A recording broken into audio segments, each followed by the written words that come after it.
Bonjour et bienvenue à la capsule numéro 7 pour la manipulation d'un LCR.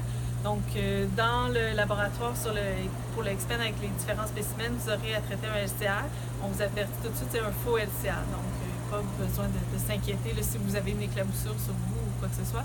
C'est un faux LCR. On va quand même le traiter comme si c'était un vrai. Donc, pour la manipulation, on se doit de travailler sous la hotte. Ici, on a une hotte chimique, c'est ce qu'on a dans le laboratoire, mais idéalement, il faudrait travailler sous une hotte biologique. Donc, à l'hôpital, ça serait une hotte biologique qui serait mise à votre disposition. Vous avez en haut à gauche l'interrupteur pour la lumière que vous pourrez allumer. Et n'oubliez pas aussi de vous choisir un portoir pour le XPEN avant d'arriver à la hotte. Avant de commencer la manipulation avec votre LCR sous la hotte, on vous demande d'ajouter une protection supplémentaire, donc un petit masque.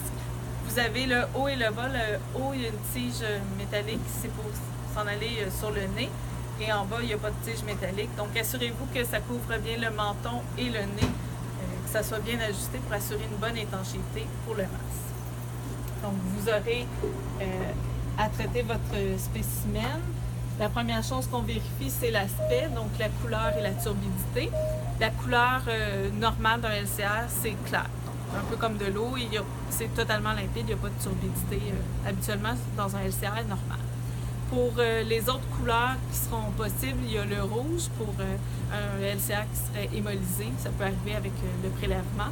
Et l'autre couleur, c'est jaune pour la bilirubine. S'il y a de la présence de bilirubine dans le spécimen de LCR, on va dire qu'il est xanthochromique, donc il est de couleur jaune. Pour ce qui est de la turbidité, vous faites une évaluation là, si c'est turbide, léger, 1+, 2+, 3+, là, avec la gradation.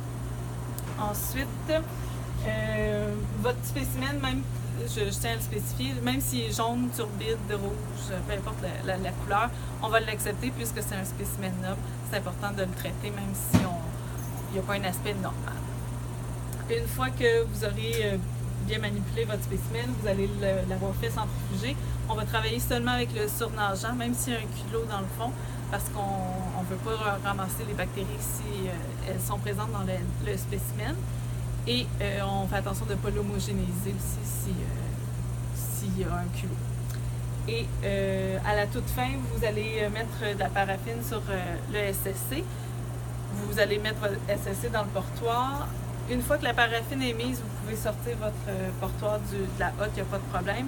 Et vous pouvez retirer aussi le masque, il n'y a plus de danger pour ce qui est la contamination par aérosol. Donc voilà, c'est ce qui met fin à la capsule numéro 7.